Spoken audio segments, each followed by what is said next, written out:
Meine sehr geehrten Damen und Herren, auch ich begrüße Sie ganz herzlich in Berlin. Ladies and gentlemen, I would like to cordially welcome you in Berlin. We are very happy to have you here and to have the German Day on Crime Prevention here in Berlin, because this year is the 25th anniversary of our State Commission Against Violence. So outside on the Berlin Square, those are those stalls which you find out there, are celebrating it. So it's a big honor to have you here. Ladies and gentlemen, in Berlin there are so many different cultures, so many different lifestyles. The colorful image of the city is very much characterized by students, creatives. It's also by migration. So, this is what makes Berlin so fascinating. Millions of tourists come to our city. They come here in order to experience this diversity. From time to time, Berliners feel a little ambivalent about this. Sometimes you will also hear stuff about our city like, well, things are not really ordered there. Well, okay, sometimes they are chaotic, maybe, but this is the fascinating thing about our city. We are the city of freedom. We are the city where everything's possible, where everybody gets their chance, their opportunity. And this specificity of Berlin, of a city where people with so many different lifestyles and so many different perspectives on this world, this speciality needs to be retained. But this is not always without conflict. So it's our task to put resources and strategies at our disposal in order to, if possible, solve those conflicts without any violence. Another challenge which Berlin has to live up to is the increasing gap between the rich and the poor.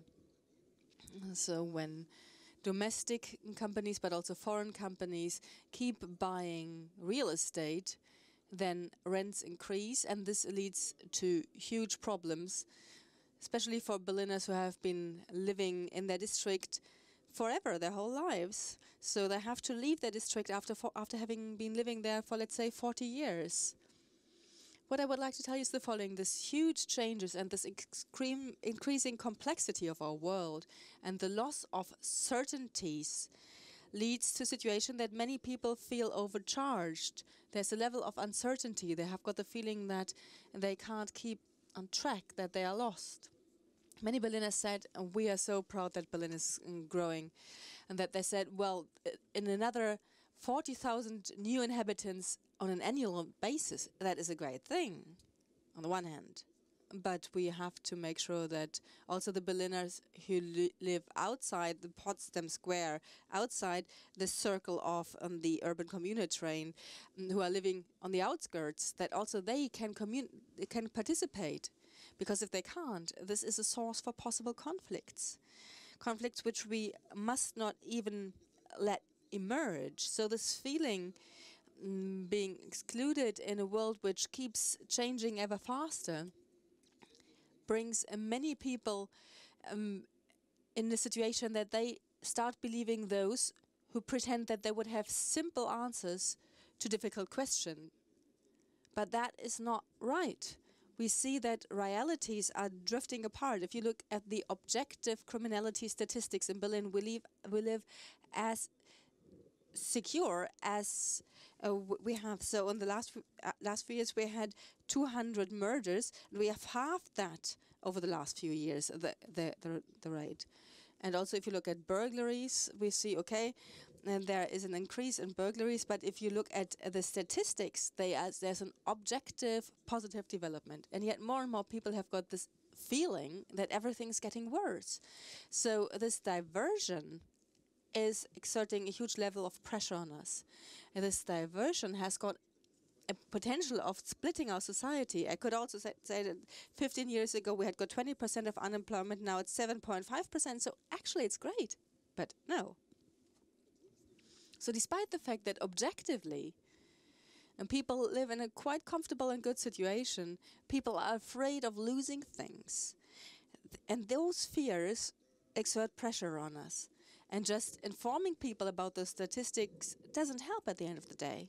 So in Berlin, we want to look into this urban megatrends, so growing urbanity and growing social injustice. We want to counter that with a holistic prevention concept. So our approach of urban security, here prevention is an answer to violence. And it's just as strong as repression. So if possible, we don't want violence to even occur. So we want social security, and we want people to feel secure that there won't be victims of criminality. And we want to bring these together. So let me give you a few examples from our central prevention body here in Berlin. So in 30 years ago, there were major political changes in Berlin. So the Commission was founded 25 years ago, after the fall of the wall. And in those days, there was an impression that we would need a coordinated approach against possible growing violence. And this would only work if all the authorities come together. They needed to be networked. They needed to join forces. So the idea then was, let us bring our forces together. So science, politics, and police, schools, the judiciary, youth work, bring all of those together to bundle forces. And so the Berlin Senate decided to found an independent body to prevent violence. And ladies and gentlemen, the first step in this context was an analysis of the violent situation. So the objective was to develop prevention-based approaches for the whole city. In those days, as today, it is important to start with prevention in the individual districts, because violence happens in the individual environment. So where people where situations develop, this is where we have to find the solutions. And in the context of this German Day on crime prevention, I believe that we need to focus on three things in the context of our democratic developments. Firstly, we need to look into the new quality of politically motivated extremistic violence, which is not only a youth phenomenon anymore. Secondly, we need to look into programs of de-radicalization and programs for religious extremism. And thirdly, for cities just as Berlin, it's important to develop prevention approaches which protect young people from falling into the trap of organized crime. So here in Neukölln, right around the corner from here, there is a project which is called Auf die Plätze. Let's go. And this is about regaining public urban spaces which have been molded by violence.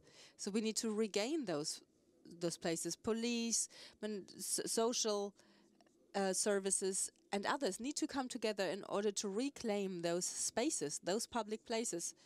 As for example, here in Neukölln, to ensure that public spaces can be used by families, by the neighborhood, by people who live there, and young people who stand up as role models for non-violent communication. So you need a certain level of stamina to do this. So whenever you believe that now we have reclaimed this public space, we withdraw, and once again these public spaces are used by criminals again. So we need to continue doing this work. For us, with a city with 3.7 million inhabitants, we need to ensure that the rules which we have for this cohabitants, for living together, need to be enforced. So if the state makes the situation possible that these rules are put into question, are called into question, then democracy is under pressure. On the topic of religious extremism, let me tell you, one of the challenges which we are facing in this context we only became aware of it last year. So next to the actual de-radicalization work, which is quite successful, the topic is also how can we stabilize these people? Because due to social problems, and they are still vulnerable. And in order to be in the long run successful with the de-radicalization, we need to ensure that they don't go back to the old stage. So in the context of prevention and de-radicalization, we also focus in Berlin on stabilization. Stabilization describes to ensure sustainability. So after the de-radicalization process, we need to keep working with the people. And here in Berlin, with the people from labor market integration, education, addiction prevention, we have developed a program to support de-radicalized people. So for every person who has been de-radicalized, they receive a tailor-made measure. And our civil society cooperation partners support this whole process. So it's important after somebody has been successfully de-radicalized, so the moment when they say we want to be non-violent, we have to offer them a social perspective for their lives. Because, ladies and gentlemen, we are discussing this quite intensively in Berlin right now. So in this context of who we work with after de-radicalization, how we work with the specific people, we are very much aware that maybe this might be new roads we are embarking on. And that also on an international level, we have to see how we are going to work. But we have to work with the people who live in our city. And for those people who live here, we have to offer tailor-made programs in order to offer them a good future. So we are intensively looking into this, and certainly later on when you will look at the different stalls here at the conference, you will have the possibility of having a high level of exchange here. But I would be really happy if this Congress on prevention would help us to exchange ideas, to evaluate ideas, but also to be ready to embark on new roads. So at this German Day on Crime Prevention, over 3,000 people have come together because we know that a peaceful coexistence, that non-violent conflict resolution is a great thing which we have achieved, a great achievement we have to preserve. On this note, I would like to wish you great days in Berlin, fruitful days in Berlin.